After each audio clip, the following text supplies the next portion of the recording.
Tērā pēr ka ngaro ngā maunga huka o te wai pounamu I roto I te takautau e tū mai nei. Ki te kore tātou e kamakama ki te chaki I te Huarangi.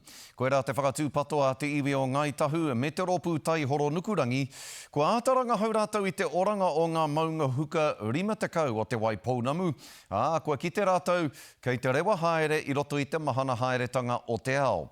Kei te tino mā harahara ngā hapū o Ngai Tahu me ngā kaipū tai ao ki tēnei huatanga. Anei rā, Isabel Prasad.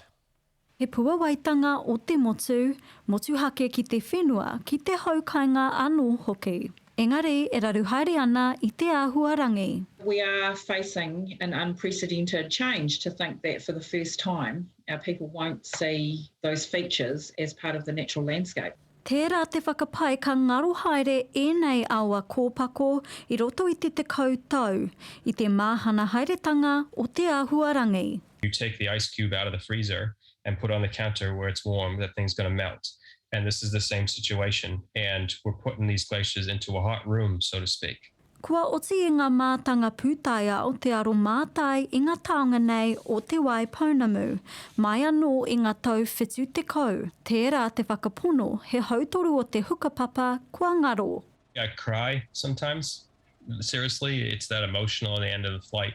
It's going to go in my lifetime. We're going to be the stewards of these observations as these glaciers are going to die. Ko o tātou aua kōpako nui rawa kei te raru. Fox and Franz, the same story. We're seeing rapid down-wasting and retreat of the snouts of those glaciers. No reira māharahara ai te runanga o te rohe. I think 3 or 4 generations back, what would they make of the changes that are there now? Because I imagine that the world for them in that space would be, in 10 years' time, would be unrecognisable. Hei tā rātou anō he tohu o ngā rangi kaitsua mō te āhua o te Huarangi.